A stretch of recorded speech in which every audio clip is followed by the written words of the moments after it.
I've never come across a shuttle that's lasted 2.5 games at full pace.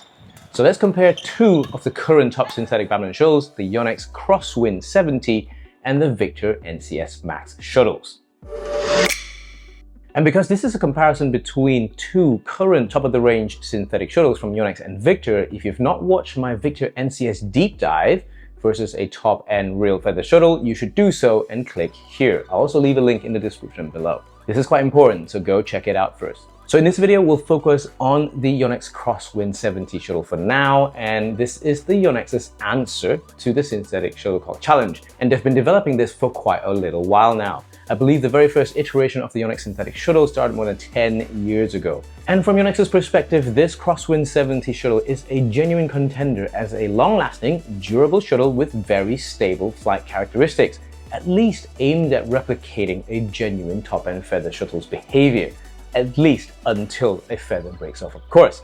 The understanding is that it's impossible to replicate an actual feather shuttle after using different materials and different production technology, but it's aimed at least getting as close as possible.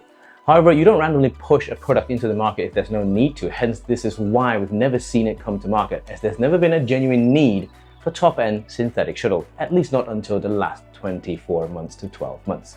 Hence, this is why we're only just seeing brands producing alternative options to our traditional feather shuttles. So if we compare the Crosswind 70 to the Victor's NCS Max shuttle, we can see that its development concept, design language, and choice of material are all completely different to each other. And as a consumer, I love it. I love competition, and this new product category is where innovation comes into play. In terms of build, the Crosswind 70 is completely different to the traditional shuttle. Looking at it visually, the only thing that's similar to the traditional shuttle is the cork, as the glue, stems, thread, and feather are all completely different. The stems are made out of carbon graphite and nylon. This makes them very pliable and are split into two stages. The area where it's closer to the cork are stiffer to maintain the structure of the Crosswind 70 shuttle, whilst nearer to the tips is thinner to be able to bend and spread and rebound the energy that's transferred during contact with the strings on our rackets during play. On the other hand, Victor's NCS Max is slightly stiffer, and the stiffness response is actually more linear.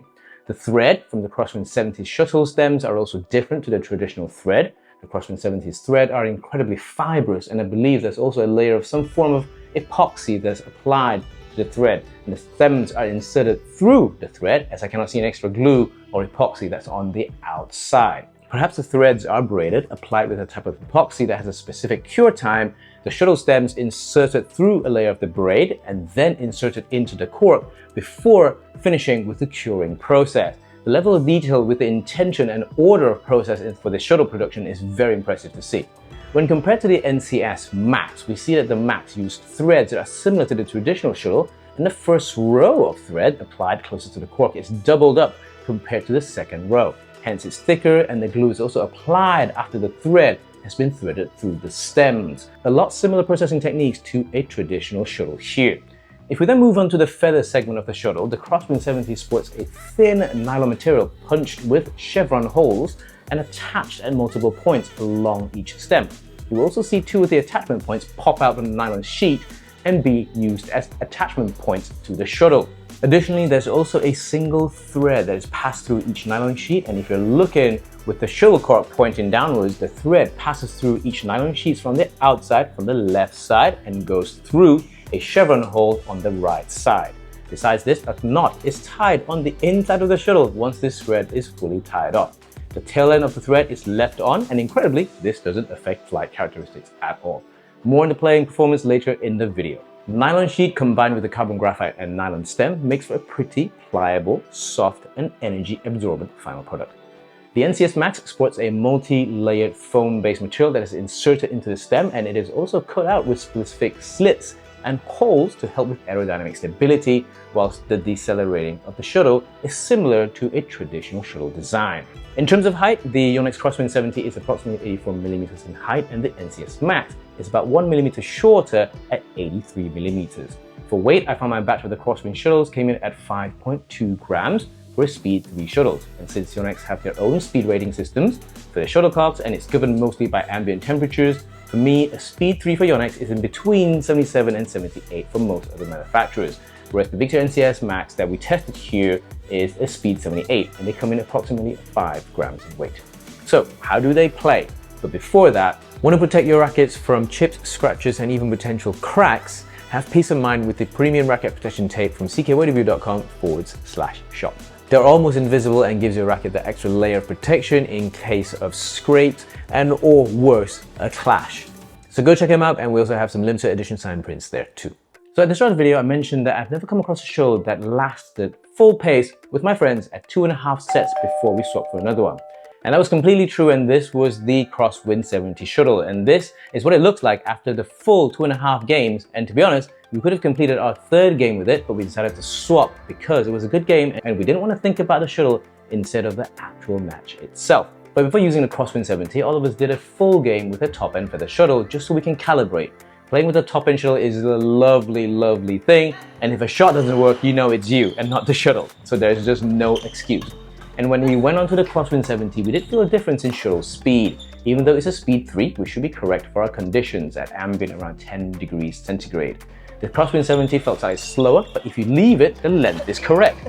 So we just need to get used to the shuttle from that aspect. The Crosswind 70 also feels softer than a normal high-end shuttle due to its nylon properties, but shuttle experts always say that a softer shuttle is a durable shuttle, and that's very true.